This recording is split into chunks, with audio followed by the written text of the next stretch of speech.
வணக்கம் நண்பர்களே. இன்னைக்கு எலக்ட்ரிக்கல் எக்யூப்மெண்ட்ஸ் இண்டஸ்ட்ரியில இருக்கிற சுஸ்லான் எனர்ஜி பார்த்துருவோம். இந்த வீடியோவில் fundamental analyse, quarterly estimate, relative valuation, technical analyse, industry price comparison, ratio analyse, intrinsic value and implied market price, 5 years price history, median PE versus current PE and earning growth rate, இந்த 10 விஷயங்களையும் விரிவாக பார்த்துருவோம். வாங்க வீடியோக்குள்ள போவோம். கடைசி வரைக்கும் skip பண்ணாம பாருங்க. மார்க்கெட் கேப் 55,921 கோடி, ஃபேஸ் வேல்யூ 2 ரூபா, dividend yield 0% and 52 week high 74 ரூபா. 52 வீக் ஹையிலிருந்து 45% டவுன்ல ட்ரேட் ஆயிட்டு இருக்கு. 52 வீக் லோ 38 ரூபா. 52 வீக் லோல இருந்து 7% அதிகமா இப்ப ட்ரேட் ஆயிட்டு இருக்குது. Annual volatility 69%, daily volatility 4%, earning yield 5.8%. Next share holding pattern பார்த்துருவோம். ப்ரொமோட்டர் 12% ஹோல்டிங் வச்சிருக்காங்க, பிளட்ஜ் எதுவும் கிடையாது. Foreign institutional investor 24% holding and domestic institutional investor 9% holding and public 55% holding வச்சிருக்காங்க. நெக்ஸ்ட் டாப் லைன் growth பார்த்துருவோம். டாப் லைன் growth பொறுத்தளவுக்கு last year அவங்க காமிச்ச sales 10,890 கோடி. அதை ப்ரீவியஸ் இயரோட கம்பேர் பண்ணும்போது 67% அதிகமான சேல்ஸ் காமிச்சிருக்காங்க. அதுவே 5 years ஆவரேஜோட கம்பேர் பண்ணும்போது 63% அதிகம். 3 years ஆவரேஜோட கம்பேர் பண்ணும்போது 40% அதிகம். அண்ட் லாஸ்ட் 2 years ஆவரேஜோட கம்பேர் பண்ணும்போது 25% அதிகம். ஓவராலா டாப் லைன் growth நல்லா இருக்கு. And bottom line growth last year 2078 கோடி bottom line growth net profit காமிச்சிருக்காங்க. அதை ப்ரீவியஸ் இயர் கம்பேர் பண்ணும்போது 188% அதிகம். அதுவே லாஸ்ட் 5 years ஆவரேஜ் கூட கம்பேர் பண்ணும்போது 414% அதிகம். லாஸ்ட் 3 years ஆவரேஜ் கூட 110% அதிகம். அண்ட் லாஸ்ட் 2 years ஆவரேஜ் கூட 48% அதிகம். Bottom line growth also looking good. And operating margin பொறுத்தளவுக்கு லாஸ்ட் இயர் 9,026 கோடி காமிச்சிருக்காங்க. அதை ப்ரீவியஸ் இயரோட கம்பேர் பண்ணும்போது 17% அதிகம். அதே லாஸ்ட் 5 years ஆவரேஜ் கூட கம்பேர் பண்ணும்போது 16% and last 3 years also 16 and last 2 years average 17. ஓவராலா 16%ங்கிறத ரெகுலரா ஆப்ரேட்டிங் மார்ஜினா மெயின்டைன் பண்ணிட்டு இருக்காங்க. நெக்ஸ்ட் குவார்டர்லி எஸ்டிமேட் பார்த்துருவோம். நம்மளோட மினிமம் எஸ்டிமேட் 101 கோடி. Q2ல அவங்க கொடுத்த ரிப்போர்ட் 1,279 கோடி. Q3ல கொடுத்த ரிப்போர்ட் 445 கோடி. நம்ம குவார்டர்லி எஸ்டிமேட்டை Q2வும் Q3யும் பீட் பண்ணிருச்சு. எஸ்டிமேட் விட Q2 92% அதிகம். எஸ்டிமேட் விட Q3 77% அதிகம். அதுவே Q2க்கும் Q3க்கும் கம்பேர் பண்ணும்போது Q2 விட Q3 187% கம்மியா தான் ரிசல்ட் கொடுத்திருக்காங்க. ஓவராலா 3 ஃபேக்டர்ல லாஸ் 1 ஃபேக்டர் அடி வாங்கியிருக்கு. நெக்ஸ்ட் ரிலேட்டிவ் வேல்யூவேஷன் பார்த்துருவோம். சுஸ்லான் எனர்ஜி கூட கம்பேர் பண்ண Waaree energy, ABB India, Siemens and CG power இந்த 4 கம்பெனி எடுத்திருக்கேன். மீடியன் பிஇ 55x, இவங்களது 17xல ட்ரேட் ஆயிட்டு இருக்குது. 38x கம்மியா ட்ரேட் ஆயிட்டு இருக்கு. And price to book 14x, இவங்களது 10xல ட்ரேட் ஆகுது. 4x கம்மியா ட்ரேட் ஆகுது. அண்ட் டெப்ட் டு ஈக்விட்டி பொதுவா எந்த கம்பெனிலும் பெருசா கடன் இல்லை. நெக்ஸ்ட் எபிட்டா மார்ஜின் மீடியன் 18%, இவங்களும் 18% வச்சிருக்காங்க. And net profit margin 13% median, இவங்களது 19% வச்சிருக்காங்க. மீடியனை விட 6% நெட் ப்ராஃபிட் மார்ஜின் அதிகம். And return on equity median 23%, இவங்க 34% வச்சிருக்காங்க. மீடியனை விட 11% அதிகம். And return on capital employed median 28%, இவங்க 27% வச்சிருக்காங்க. மீடியனோட 1% கம்மி. டிவிடெண்ட் ஈல்டு மீடியன் 0, இவங்களும் டிவிடெண்ட் எதுவும் கொடுக்கறது இல்லை. நெக்ஸ்ட் ஆப்ரேட்டிங் மார்ஜின் மீடியன் 15%, இவங்களுக்கு 17% ஆப்ரேட்டிங் மார்ஜின் வச்சிருக்காங்க. மீடியனோட 2% அதிகமான operating margin. And current ratio median 1.91, இவங்களது 1.66, மீடியனை விட கொஞ்சம் கம்மியா இருக்கு. அண்ட் டெப்ட் டு அசெட் மீடியன் 46%, இவங்க 53% வச்சிருக்காங்க. 7% மீடியன் விட அதிகமான டெப்ட் டு அசெட் ரேஷியோ இருக்கு. And return on asset median 12%, இவங்களது 16% இருக்கு. மீடியன் விட 4% அதிகமா ரிட்டர்ன் ஆன் அசெட் காட்டுறாங்க. And price to sales median 7x, இவங்களது 5xல ட்ரேட் ஆயிட்டு இருக்குது. 2x கம்மியாவே ட்ரேட் ஆயிட்டு இருக்கு. இபிஎஸ் growth மீடியன் 151%, இவங்களது 225%, 74% மீடியனை விட அதிகம். ஏர்னிங் growth rate மீடியன் 85%, இவங்களது 137%, மீடியனை விட 52% அதிகம். நெக்ஸ்ட் டெக்னிக்கல் அனலைஸ் பார்த்துருவோம். Last 5 years weekly chart. Low 4 ரூபாய், ஏப்ரல் 2021 வந்த லோ. ஹை 86 ரூபாய், செப்டம்பர் 2024 வந்த ஹை. இப்ப ஸ்டாக்கு மிடில் ட்ரேட் ஆயிட்டு இருக்குது. லோவும் இல்லாம ஹைக்கும் இல்லாம மிடில் ட்ரேட் ஆயிட்டு இருக்குது. இதே லாஸ்ட் 1 இயர் பார்த்துருவோம். லாஸ்ட் 1 இயர் பொறுத்தளவுக்கு ஹை 74 ரூபாய், மே 2025 வந்த ஹை. லோ 38 ரூபாய், ரீசெண்டா மார்ச் இப்ப வந்த லோ. இப்ப ஸ்டாக் நியர்பை லோ கட்ட ட்ரேட் ஆயிட்டு இருக்குது. நெக்ஸ்ட் இண்டஸ்ட்ரி பிரைஸ் கம்பேரிசன் பார்த்துருவோம். Last 5 years price comparison.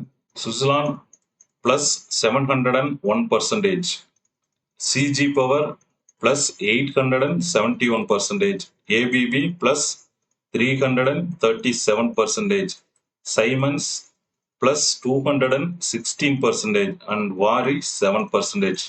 ஆக்சுவலா வாரி வந்து அக்டோபர் 2024 இருந்து நம்மளுக்கு வருது. இதே லாஸ்ட் 1 இயர் பார்த்துருவோம். லாஸ்ட் 1 இயர் பொறுத்தளவுக்கு Switzerland -29%, CG copper plus 5%, ABB plus 10%, and Siemens also 10%, Waaree energy plus 27%.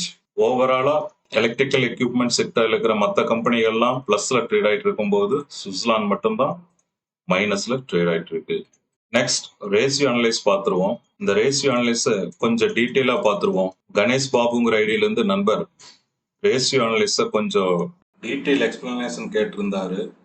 இந்த வீடியோல உங்களுக்கு ரேஷியோ அனலைஸ் பத்தி கொஞ்சம் விரிவா சொல்ல ட்ரை பண்றேன். EBITDA margin, net profit margin, return on equity, ROC. EBITDA margin 18%, net profit margin 19%, return on equity 34%, and return on capital employed 27%. இந்த 4 ரேஷியோவும் profitability ரேஷியோன்னு சொல்லுவோம். அதாவது கம்பெனி வந்து ப்ராஃபிட்ல இருக்கா அல்லது லாஸ்ல இருக்கான்னு இந்த 4 ரேஷியோ நம்மளுக்கு காட்டி கொடுத்துரும். எபிட்டா மார்ஜின்ங்கிறது ஆப்ரேட்டிங் மார்ஜின் சொல்லிடலாம். கிட்டத்தட்ட ஆப்ரேட்டிங் மார்ஜின் கம்பெனி வந்து ஆப்ரேஷன் ரீதியா நல்லா இருக்கா அல்லது ஆப்ரேட்டிங் மார்ஜின் ரொம்ப குறைவா இருக்கா அப்படிங்கிறது இந்த மார்ஜின் நம்மளுக்கு வெளிப்படுத்துது. நார்மலா இண்டஸ்ட்ரி மார்ஜின் 20 இருக்கணும், இவங்களது 18 இருக்கு, நியர்பை பார்டர்ல இருக்கு. And net profit margin industry median 15 இருக்கணும், இவங்களது 19 இருக்குது. ஸோ இண்டஸ்ட்ரி மீடியனுக்கு விட அதிகமாகவே நெட் ப்ராஃபிட் மார்ஜின் வச்சிருக்காங்க. அடுத்தது ரிட்டர்ன் ஆன் ஈக்விட்டி. ஈக்விட்டி வந்து மீடியன் இண்டஸ்ட்ரி மீடியன் 15 இருக்கணும், இவங்க 34 இருக்கு. ஸோ மீடியனை விட அதிகமான ரிட்டர்ன் ஆன் ஈக்விட்டி வச்சிருக்காங்க. And return on capital employed. Return on ஈக்விட்டிக்கு ரிட்டர்ன் ஆன் கேபிட்டல் எம்ப்ளாய்டுக்கு சின்ன வித்தியாசம் தான். இது ஒன்லி ஈக்விட்டி, அதாவது பங்கு மட்டும்தான் கம்பேர் பண்ணது. இது பிளஸ் கடனையும் சேர்த்து கம்பேர் பண்ணது. கம்பெனி கடன் வாங்கியிருந்தா அதையும் கூட்டி இன்கமோட டிவைட் பண்ணும்போது நம்மளுக்கு கிடைக்கக்கூடிய ரேஷியோ தான் இது. இண்டஸ்ட்ரி மீடியன் 25 இருக்கணும், இவங்க 27 வச்சிருக்காங்க. ஓவராலா ப்ராஃபிட்டபிலிட்டி ரேஷியோ பாசிட்டிவ்ல தான் இருக்கு. கம்பெனியோட பினான்சியல் ஹெல்த் பத்தி தெரிஞ்சுக்கணும்னா இந்த 5 ரேஷியோ பார்க்கணும். டெப்ட் to equity, current ratio, interest covering ratio, dept to asset and return on asset. Dept to equity இந்த ரேஷியோ பங்கு முதலீட்டுக்கும் டெப்ட் கடனுக்கும் உள்ள விகிதாச்சாரம் எவ்வளவு அப்படிங்கிறது காட்டுது. நார்மலா 1:1 அப்படின்னா கடன் 100 ரூபாய் வாங்கிக்குது, பங்கு முதலீடு 100 ரூபாய் இருக்குது. அப்படிங்கும் போது 1:1. ஸோ பினான்சியல் ஹெல்த்ல டெப்ட் டு ஈக்விட்டி 1:1, 1க்கு கீழே இருக்கணும்னு பார்க்கணும். சுவிட்சர்லாந்து எனர்ஜி பொறுத்தளவுக்கு 0.1% தான் இருக்கு. தட் மீன்ஸ் ஈக்விட்டி கம்பேர் பண்ணும்போது டெப்ட் வந்து 0.90% ஈக்விட்டி அதிகமா இருக்கு. Next current ratio. கரண்ட் அசட்டுக்கும் கரண்ட் லைபிலிட்டிக்கும் உள்ள விகிதாச்சாரத்தை இது காட்டுது. நார்மலா கரண்ட் லைபிலிட்டி விட கரண்ட் அசட் 1.5 மடங்கு அதிகமா இருக்கணுங்கிறது இண்டஸ்ட்ரி மீடியன் இவங்க 1.66 வச்சிருக்காங்க. அடுத்தது இன்ட்ரெஸ்ட் கவரிங் ரேஷியோ. சப்போஸ் டெப்ட் அதிகமா உள்ள கம்பெனி 1:2 அப்படின்னா தட் மீன்ஸ் ஈக்விட்டி 100 ரூபா, டெப்ட் 200 ரூபா அப்படிங்கும் போது அந்த டெப்ட்டுக்கு இன்ட்ரெஸ்ட் கவர் பண்றதுக்கு இன்ட்ரெஸ்ட் கவரிங் ரேஷியோ இவங்க சம்பாதிக்கிறாங்களா அப்படிங்கறது இந்த இன்ட்ரெஸ்ட் கவரிங் ரேஷியோ நம்மளுக்கு வெளிப்படுத்துது. அதாவது கடன் எவ்வளவு இருக்கோ அந்த கடனுக்கு வட்டி கட்ட முடியுதா, இவங்க சம்பாதிக்கிறதுல வச்சு வட்டி கட்ட முடியுமா அப்படிங்கிறதுக்கு இந்த இன்ட்ரெஸ்ட் கவரிங் ரேஷியோ இதுல ரிவீல் ஆகுது. நார்மலா 1.5 மேல இருந்தா ஓகே, இவங்க 6.6 இருக்கு. அடுத்தது டெப்ட் டு அசெட். டோட்டல் அசெட்டுக்கும் டெப்ட்டுக்கும் உள்ள விகிதாச்சாரம் எவ்வளவுன்னு இந்த ரேஷியோ ரிவீல் பண்ணுது. நார்மலா 30க்கு கீழே இருந்தா ஓகே ஆவரேஜா, பட் இந்த விஷயத்துல இவங்களுக்கு 53% இருக்குது. தட் மீன்ஸ் டோட்டல் அசெட்டை கம்பேர் பண்ணும்போது 53% டெப்ட் இருக்கிற மாதிரி நம்மளுக்கு ஷோ ஆகுது. Next return on asset. இருக்கிற அசெட் வச்சுட்டு இவங்க எவ்வளவு ரிட்டர்ன் எடுக்கிறாங்க அப்படிங்கிறது இது ரிவீல் பண்ணுது. 10% மேல இருக்கணும், இவங்க 16% வச்சிருக்காங்க. ஓவராலா பினான்சியல் பொறுத்தளவுக்கு இவங்களது நல்லா இருக்கு. Next price to sales, price to book and price to earning and enterprise value to EBITDA and PEG ratio. இது எல்லாமே வேல்யூவேஷன் ரேஷியோஸ். பிரைஸ் இப்போ கரண்ட் மார்க்கெட் பிரைஸை வேல்யூ பண்றதுக்காக நாம இந்த ரேஷியோஸ் நம்ம பார்க்குறோம். பிரைஸ் டு சேல்ஸ் பொதுவா 2x கீழே இருக்கணும், 5x அப்படிங்கும் போது ஓவர் வேல்யூவேஷன் சொல்லலாம். அண்ட் பிரைஸ் டு புக் அதே மாதிரி நார்மலா 8 கீழே இருக்கணும், 8 மடங்கு. இங்க 10 மடங்கு இருக்குது, ஸோ 10xல ட்ரேட் ஆயிட்டு இருக்குது. ஸோ ஓவர் வேல்யூவேஷன் இதையும் மெயின் பண்ணலாம். And enterprise value to EBITDA, market total market கேப்புக்கும் எபிட்டாவுக்கும், அதாவது தட் மீன்ஸ் ஆப்ரேட்டிங் ப்ராஃபிட்டுக்கும் உள்ள விகிதாச்சாரத்தை சொல்லுது இந்த ரேஷியோ. நார்மலா 10 கீழே இருக்கணும், 28ங்கிறது ஓவர் வேல்யூவேஷன் சொல்லலாம். 28xல ட்ரேட் ஆயிட்டு இருக்கு. அண்ட் பிஇஜி ரேஷியோ இது உங்களுக்கு தெரியும், பீட்டர் லஞ்சோட ஃபேவரட் ரேஷியோ. 1 கீழே இருக்கணும், 0.1 தான் இருக்குது. ஸோ இது பாசிட்டிவ் காட்டுது. ஓவராலா ரேஷியோ அனலிஸ்ட் பொறுத்தளவுக்கு அவுட் ஆஃப் 10 ஸ்கோருக்கு 6 ஸ்கோர் வாங்கியிருக்கு.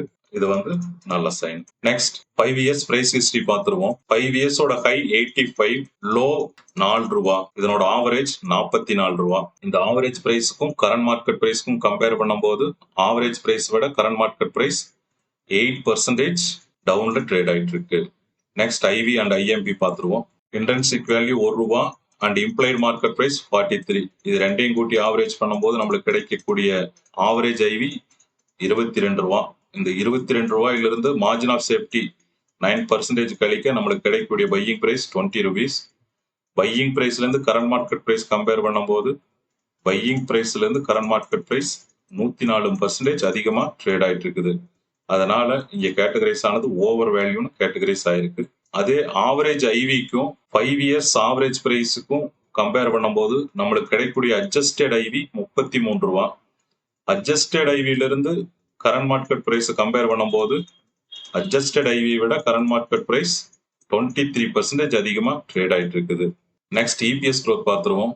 5 years average 0.72, current EPS 2.35.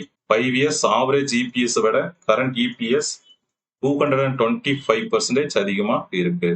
Next PE பார்த்துருவோம். பிஇ growth பொறுத்தளவுக்கு 5 years average 59.78, current PE 17.35. 5 years average விட கரண்ட் பிஇ 71% கம்மியா ட்ரேட் ஆயிட்டு இருக்கு.